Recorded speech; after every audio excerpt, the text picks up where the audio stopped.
Olá pessoal, tudo bem? Sejam muito bem-vindos a mais um vídeo do nosso canal.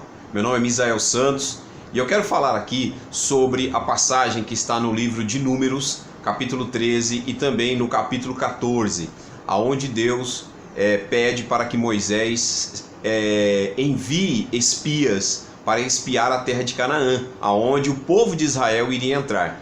E esse comentário que eu quero fazer nesse vídeo tem tudo a ver com o nosso dia a dia, com o nosso dia na vida profissional, na vida pessoal, na vida familiar, na vida espiritual, que é onde será cumpridas as promessas que Deus tem feito na nossa vida. Porque Deus tem promessas para cada um de nós. Basta nós buscarmos a Deus, buscarmos a sua palavra, estarmos louvando a Ele, cultuando Ele, que você vai entender quais são essas promessas que Deus tem para a sua vida nesse plano também, essa vida que nós vivemos hoje.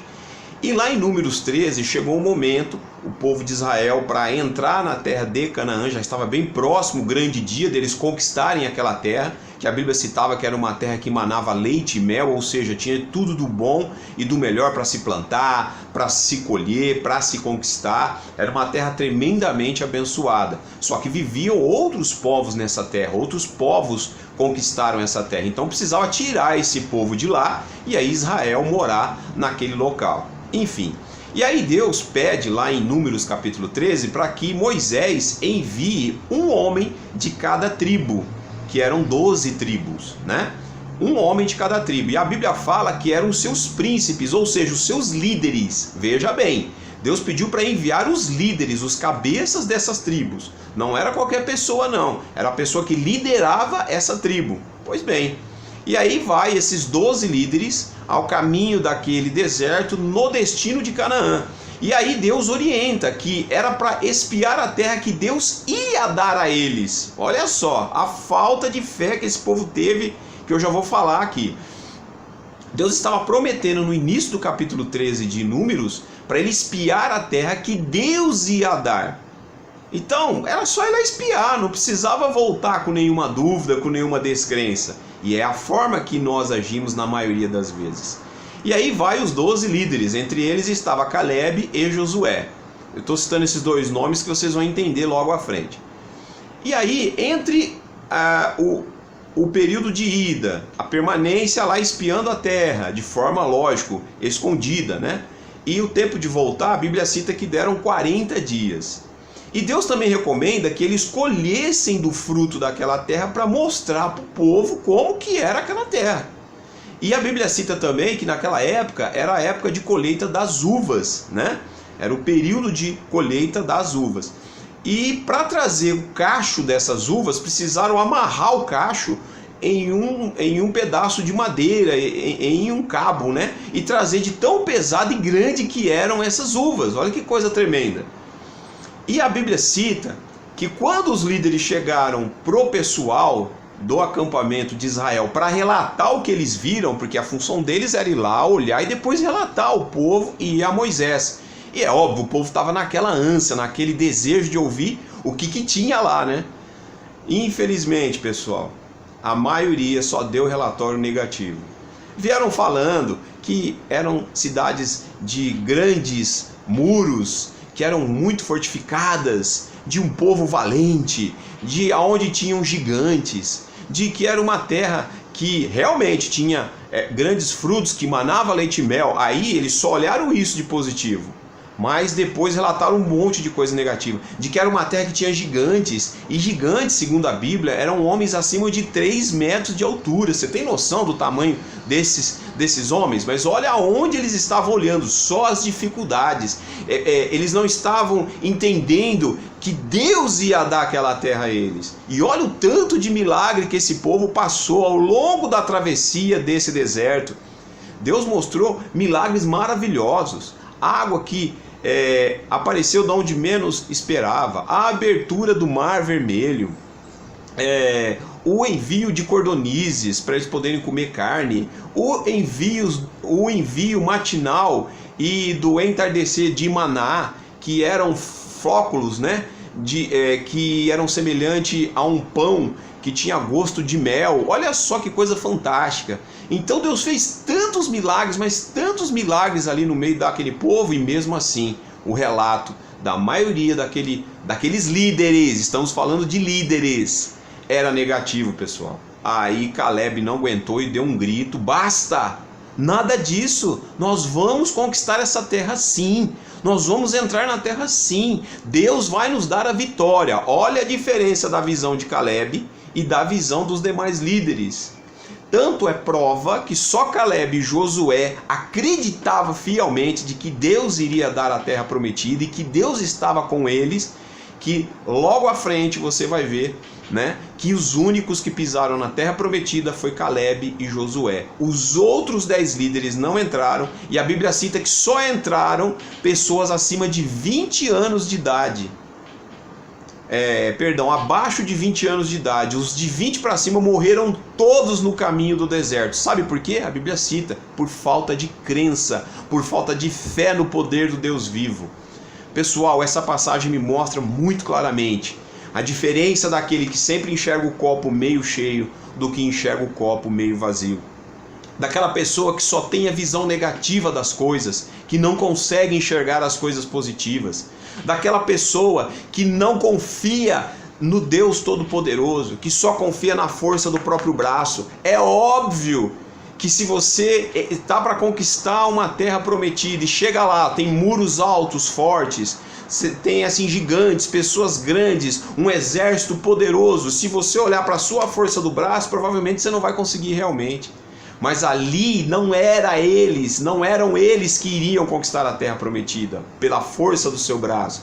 Deus falou no começo do capítulo 13, eu irei dar a terra prometida.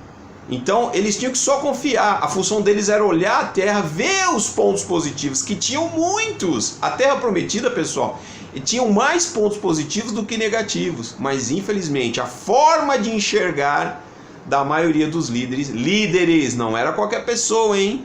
Líderes, era totalmente diferente de Caleb e de Josué. Pois bem, pessoal, como nós temos enxergado as coisas ao nosso redor? Como nós temos enxergado a nossa vida? Como nós temos enxergado as coisas que têm acontecido no nosso dia a dia? Só de forma negativa? Será que nós não temos confiado muito na força do nosso braço? Será que nós não temos olhado só para as ferramentas visuais, carnais, materiais? Não é a força do nosso braço que nos dá a vitória. A gente às vezes conquista a vitória sem confiar em Deus, 1, 2 vezes, depois é só derrota. Por quê? Porque nós estamos confiando só na força do nosso braço, só nas estratégias humanas. O que essa palavra me mostra é que nós precisamos confiar mais em Deus, ou, eu vou fazer uma correção, que nós precisamos confiar só em Deus. Porque até a força do nosso braço, até a estratégia que nós temos, a sabedoria que nós temos, vem de Deus, pessoal. Então essa forma de nós queremos conquistar as coisas só dependendo da nossa estratégia, não consagramos nada a Deus, não oramos a Deus antes de fazermos as coisas, não buscamos orientação de Deus. Aqui a Bíblia mostra no capítulo 11, se eu não estiver errado, que a nuvem que cobria o acampamento durante o dia, porque o deserto era muito quente, ela se levantava como sinal de que era hora de caminhar sobre o deserto. E quando ela parava sobre a tenda da consagração, era porque era para ficar ali. Então, ou seja, o povo de Israel só caminhava, só ia adiante se Deus falasse: vai, agora eu sou contigo. Quando não era para ir, Deus parava ali e ficava ali. A Bíblia cita que tinha época de ficar só um dia, uma semana, um mês, 40 dias, mas era Deus que determinava: vai ou não vai, fica ou não fica, faz ou não faz. Olha que coisa fantástica, o povo de Israel só caminhava no deserto com orientação de Deus, e a forma de orientar era a nuvem. Quando se levantava da tenda da consagração e se mexia, era um sinal: vamos levantar o acampamento e vamos caminhar. Quando ele parava, significava: aqui para, espera, não é a hora de caminhar agora. Isso mostra que se nós consagrarmos as nossas atitudes, as nossas ações na mão do Senhor, nós vamos ter sucesso, pessoal. Tem uma história que conta de um certo fabricante de calçados que envia 2 dos seus funcionários. O primeiro, ele fala assim: vai lá na Índia e estuda como é que é aquele país, eu quero importar calçados para aquele país, eu quero montar uma filial lá, dá uma olhada. Aí o primeiro funcionário pegou o avião, chegou lá. Quando ele olhou aquele povo andando descalço e o povo não usava praticamente sapato, não usava calçado, ligou. Patrão, você tá maluco? Não manda calçado para cá não, o povo não usa calçado, só anda descalço. Não, aqui não é um bom lugar para o senhor mandar não, o senhor vai tomar prejuízo. Então tá bom, pode vir embora. Aí pega o segundo funcionário e manda para lá. Quando chega o segundo funcionário lá na Índia, liga de volta todo animado, todo empolgado. Patrão, pode mandar quantos contêineres o senhor quiser. Nós vamos arrebentar de vender calçado aqui. O povo tudo anda descalço. Na hora que nós mostrarmos como que funciona o calçado, o conforto que vai dar nos pés, a proteção contra insetos, bactérias, cortes. Nossa, vai ser uma estratégia tremenda. Nós vamos vender muito calçado. Pode mandar. Então você vê a diferença, né, do que enxerga o copo meio vazio sempre e do que enxerga o copo meio cheio.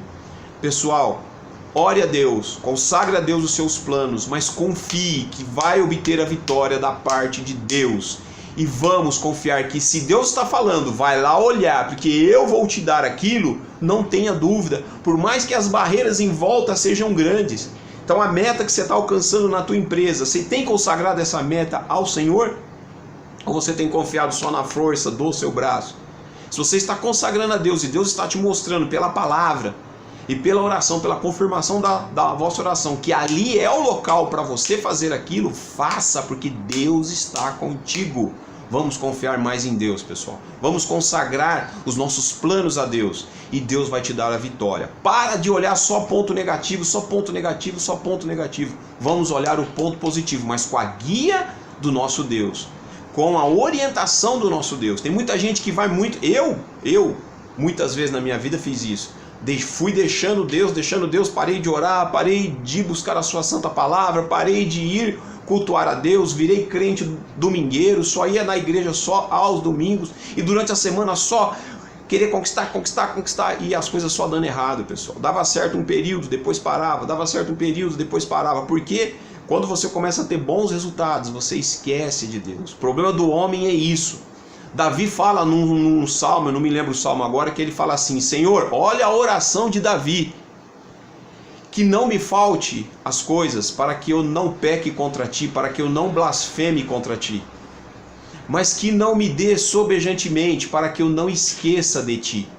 Olha que coisa fantástica. Então Davi está pedindo o quê? Equilíbrio. Senhor, não me deixa faltar nada, mas que eu não venha esquecer de ti quando eu estiver na bênção demasiada, mas que não me falte demais, para que eu não blasfeme contra ti. Então a nossa oração tem que ser essa: Senhor, me dá a medida certa do que eu preciso, me coloca na bênção certa, para que eu não venha blasfemar contra ti se vier faltar, que eu venha passar um período de crise demasiado, e para que eu não esqueça de ti quando tu me abençoar demasiadamente. O problema nosso, pessoal, é que nós esquecemos de Deus quando Ele nos abençoa.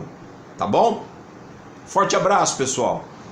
Que vocês tenham uma ótima semana. Hoje é domingo, dia 11 de fevereiro de 2018. Que esse domingo seja um domingo abençoado na presença de Deus, e que essa semana seja uma semana de vitória na presença de Deus, e que os nossos planos sejam consagrados a Deus, e que nós possamos enxergar com os olhos da fé de que Deus vai nos dar a vitória. Ok? Deus te abençoe, um forte abraço e que você tenha uma ótima semana. Até o próximo vídeo, pessoal. Tchau, tchau.